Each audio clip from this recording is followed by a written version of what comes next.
అంశాన్ని వారు మత కోణంలో రిజర్వేషన్లు కల్పించడం రాజ్యాంగ విరుద్ధమని పలు సభల్లో కూడా వారు బహాటంగా విమర్శిస్తే మోదీ గారు కూడా తప్పు పట్టే విధంగా మోదీ గారు ఒక వర్గానికి వ్యతిరేకంగా వారు ప్రచారం చేస్తున్నారని, ఒక వర్గానికి వ్యతిరేకంగా బీజేపీ పాల్పడుతుందని చెప్పి ఏ రకమైన దుష్ప్రచారం చేశారో వాళ్ళందరికీ కూడా ఇది కనువిప్పు కావాలి. ఈ యొక్క ఓటు బ్యాంకు రాజకీయాలకు ఇకనైనా స్వస్తి పలకాల. మరి ఈ తీర్పు ద్వారా మొత్తం ఈరోజు స్పష్టమైపోయింది.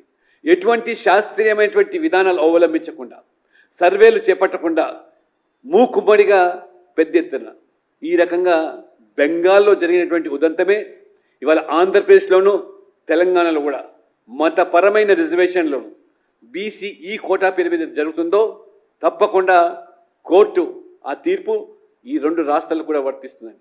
అదే రకంగా కర్ణాటకలో కూడా ఇంతకుముందు చెప్పినట్టుగా కేటగిరీ 2B కింద ముస్లింలను ఏదైతే చేర్చిందో కాంగ్రెస్ ప్రభుత్వము, మరి ఆ ప్రభుత్వాన్ని కూడా ఈ తీర్పు వర్తించే రీతిలో ఉందనే విషయాన్ని ఇవాళ కాంగ్రెస్ పార్టీ కూడా గమనించాలి. ఈ రకంగా మరి బీసీల యొక్క మరి హక్కులను కాలరేసే విధంగా, బీసీలను అణిచివేసే విధంగా నేను పలుసార్లు చెప్పాను.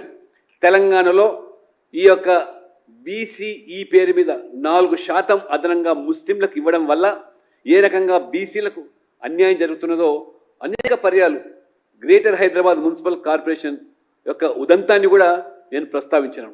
అయినా మరి ప్రభుత్వాలు, విపక్షాలు దాన్ని పరిగణలోకి తీసుకోకుండా కేవలం మైనారిటీ ఓట్ల కోసం ఏ రకంగా బీసీల మరి హక్కులు కాలరాస్తున్నారో, బీసీల ప్రయోజనాలు పణంగా పెడుతున్నారో ఇప్పటికైనా మన రాష్ట్రంలో ఉన్నటువంటి మరి కాంగ్రెస్ పార్టీ, బీఆర్ఎస్ పార్టీ ఇవన్నీ కూడా గమనించాలని, బీసీ సంఘాలు కూడా దీన్ని స్పందించాల్సిన అవసరం ఉంది.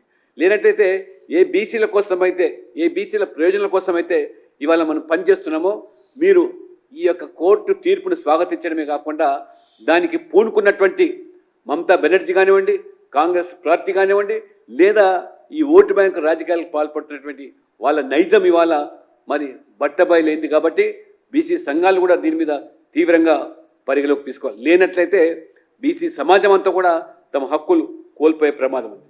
ఈ కోర్టు తీర్పు తర్వాత మరి ముఖ్యమంత్రి మమతా బెనర్జీ ఆ కోర్టు తీర్పు పట్ల వారు ఇచ్చినటువంటి మరి ఏదైతే ఈ యొక్క తీర్పును మేము పరిగణలోకి తీసుకోము, ఆ తీర్పును మేము అమలు చేయమని ఏ రకంగా వారు న్యాయస్థానాలకు అతీతంగా వారు మాట్లాడతారు. ఒక రాజ్యాంగ పదవిలో ఉండి రాజ్యాంగాన్ని అవమానపరచడం, న్యాయస్థానాలను అవమానపరిచే విధంగా ముఖ్యమంత్రి వాళ్ళు మాట్లాడుతున్నారంటే మరి ఇది ఒక పరాకాష్ఠకు చెంది. ఆనాడు కాంగ్రెస్ పార్టీ కూడా కోర్టు తీర్పులకు భిన్నంగా ఏ రకంగా ఆ రోజు ఎమర్జెన్సీని విధించి మరి ఆ రకంగా రాజ్యాంగాన్ని వారు అవమానపరిచారో పదే పదే ఈ మధ్యకాలంలో కాంగ్రెస్ పార్టీ లేదా ప్రతిపక్షాలు, బీజేపీ మళ్ళీ అధికారంలోకి వస్తే రాజ్యాంగాన్ని మార్చేస్తారని చెప్పినటువంటి వాళ్లకు ఇవాళ జవాబు చెప్పాల్సిన అవసరం ఉంది, సమాధానం చెప్పాల్సిన అవసరం ఉంది ఇవాళ. ఎందుకంటే ఇవాళ కోర్టులను కూడా తప్పుపట్టే విధంగా కోర్టు తీర్పును ఖాతరు చేయకుండా మేము ఆ యొక్క కల్కట్టా హైకోర్టు యొక్క తీర్పును అమలు చేయమని చెప్పి బాహటంగా ఇవాళ ముఖ్యమంత్రి హోదాల్లో మమతా బెనర్జీ గారు మాట్లాడుతున్నారంటే అంటే ఇవాళ అన్నిటికీ చట్టాలు కూడా మేము అతీతం, ముఖ్యమంత్రులు అయితే లేదా మంత్రులు అయితే మేము ఈ చట్టాలకు కూడా అతీతమని ఈ రకంగా రాజ్యాంగాన్ని అవమానపరచడం, డాక్టర్ బాబాసాహెబ్ అంబేద్కర్ యొక్క ఆత్మ ఇవాళ ఘోషించే విధంగా వీళ్ళ వ్యవహార తీరు చూస్తూ ఉంటే ఈ రకంగా రాజ్యాంగ పదవిలో ఉండి రాజ్యాంగాన్ని అవమానపరిచే విధంగా ఈరోజు మమతా బెనర్జీ వ్యవహరించడం. అదే రకంగా ఇవాళ మనం చూస్తున్నాం మిగతా ముఖ్యమంత్రులు కూడా అదే పద్ధతిలో, అదే రీతిలో ఇవాళ కేజ్రీవాల్ అయినా లేదా కాంగ్రెస్ నాయకులైనా కోర్టు తీర్పులను కూడా దానికి రాజకీయాలతో ముడిపెట్టి ఆపాదించడం ఏ స్థాయికి దిగజారుతున్నారో వీళ్ళ రాజకీయాలు ప్రజలు గమనించాలి. ప్రజాస్వామ్యం నిజంగా బలపడాలంటే, ప్రజాస్వామ్యం కాపాడాలంటే ఈ ప్రజాస్వామ్య వ్యతిరేకులు, ఈ యొక్క ప్రజాస్వామ్య విరోధకులు ఎవరైతే ఉన్నారో వాళ్ళ పట్ల అప్రమత్తంగా ఉండాల్సిన అవసరం ఉంది. భారతీయ జనతా పార్టీ ఈరోజు దేశవ్యాప్తంగానే ఈ యొక్క కల్కత్తా హైకోర్టు తీర్పును స్వాగతించడమే కాకుండా మళ్ళీ ఈ ముఖ్యమంత్రి హోదాలో కోర్టును అవమానపరిచే విధంగా చేసిన వ్యాఖ్యల పట్ల వారి దిష్టి బొమ్మలు కూడా దగ్ధం చేయడం జరుగుతుంది. మొత్తం సమాజాన్ని కూడా అప్రమత్తం చేయడం జరుగుతుంది. బీసీలు ఇప్పటికైనా మరి కనువిప్పై కళ్ళు తెరుచుకొని ఈ పార్టీలు అవలంబిస్తున్నటువంటి బీసీ వ్యతిరేక విధానాల పట్ల సంఘటితంగా పోరాటం చేయాలని చెప్పి కూడా ఈ సందర్భంగా భారతీయ జనతా పార్టీ ఓబీసీ మోర్చా జాతీయ అధ్యక్షుడిగా నేను పిలుపునిస్తా ఉన్నాను.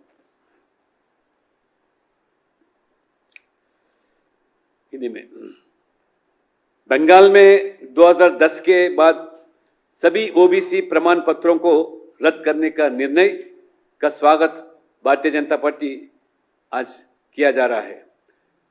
आज ममता दीदी ने ओबीसी आरक्षण की सब कैटेगरी में मुस्लिम वर्ग को आरक्षण देकर ओबीसी वर्ग के साथ अन्याय किया था, जिसे आज कलकत्ता उच्च न्यायालय ने रद्द करके पिछड़े वर्ग को न्याय देने का कार्य किया है. भाजपा ने हमेशा ही धर्म के आधार पर आरक्षण देने का निर्णय को विरोध किया था. हमारे राष्ट्रीय नेता और भारतीय जनता पार्टी बार बार धर्म के आधार पर आरक्षण को विरोध किया, फिर भी ममता दीदी हो या कांग्रेस पार्टी हो या हमारे कांग्रेस के कर्नाटक सरकार हो, आंध्र प्रदेश में बीआरएस सरकार हो, आंध्र प्रदेश में या वाईएसआरसीपी हो और तेलंगाना में बीएस सरकार हो, ये सभी लोग किस तरह ये तुष्टीकरण राजनीति को अपनाते हुए ये हमारे ओबीसी समाज के हक छीनने के लिए किस तरह पूरा ओबीसी मुस्लिम समाज को ओबीसी सूची में दर्जा देकर किस तरह वो ओबीसी समाज को आज वो धोखा दिया जा रहा है. आज कलकत्ता उच्च न्यायालय के आज बयान से ये इनका पर्दाफाश हो गया. इतना ही नहीं, आज ममता बनर्जी ने आज मुख्यमंत्री के नाते जो उच्च न्यायालय का निर्णय को नहीं मानने का वो बयान देती है और सरासर न्यायपालिका का अपमान भी करती है. ये जिम्मेदार उच्च पद पर बैठे व्यक्ति द्वारा न्यायपालिका का अपमान उनकी मानसिकता दर्शाता है. मैं अनुरोध करता हूं पूरे जो प्रजातंत्र के अंदर जितने भी आज राजनीतिक दल हो जो ये तुष्टीकरण राजनीति अपना रहे, ये उनका आज कलकत्ता उच्च न्यायालय का आज आदेश को पालन करना चाहे. बार बार मोदी जी इस चुनाव के संदर्भ में भी कई जनसभा में भी बताया गया था कि धर्म का नाम पर कोई आरक्षण देने का आज हमारा संविधान में सुविधा नहीं है. जब ये मोदी जी बात किया साफ किया तो भारतीय जनता पार्टी को ये माइनॉरिटी का विरोधी के ऐसा बताते हुए हमारे कांग्रेस पार्टी हो, हमारे विपक्ष के नेताओं किस तरह दुष्प्रचार किया. आज न्यायपालिका के आज जजमेंट के द्वारा सभी को आज एक सबक सीखना है. आने वाले दिनों में जो पिछड़ा वर्ग के बारे में मगरमच्छ के जो आंसू बहते थे, आज उनका पर्दाफाश हो गया. पिछड़ा वर्ग के हक के लिए कौन लड़ रहे हैं और जो बाबा साहब अंबेडकर का जो संविधान में तो धर्म के आधार पर जो आरक्षण नहीं दिया गया, इस साबित होता है कि इस आज न्यायपालिका और उच्च न्यायालय का आज जजमेंट के माध्यम से पूरा इनका पर्दाफाश हो गया.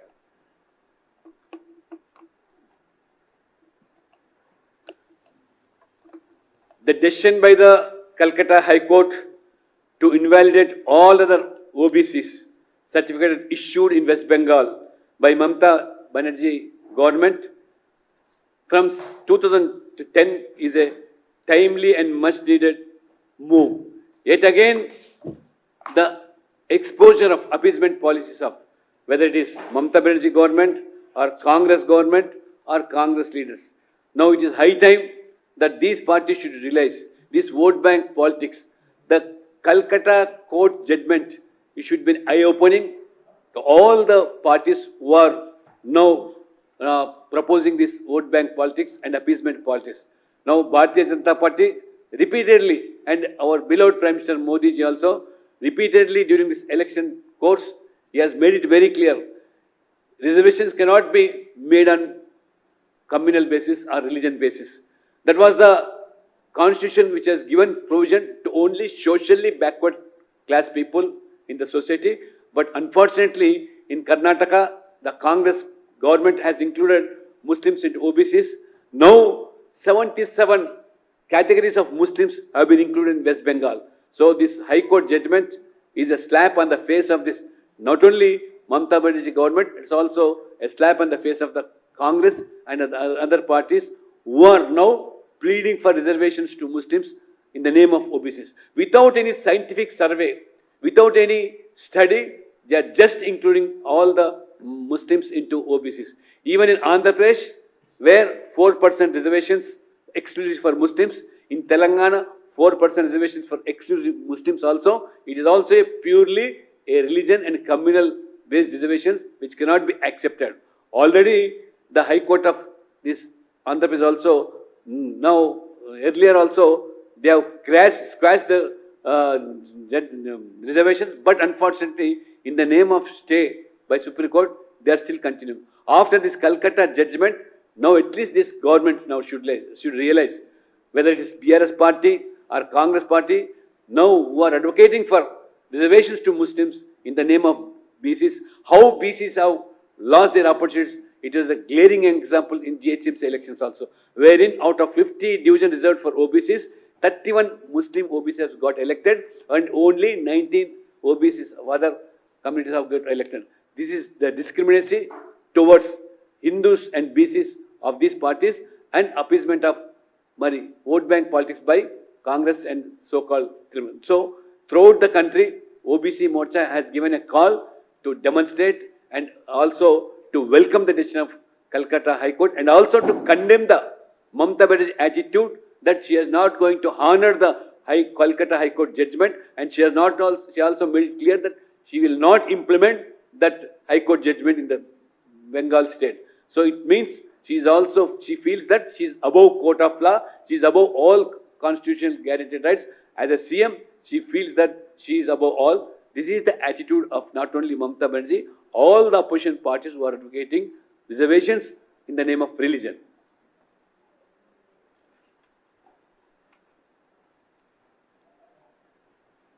Now there is a program at 1 o'clock at Ambarpet Mahatma Jyotiba Phule statue, welcoming the decision and also condemning Mamata Banerjee and burning the effigy of Mamata Banerjee at 1 o'clock. I request all the media persons to come and cover the event, because this is one of the major judgments and a crucial time that High Court has come to the rescue of the OBCs.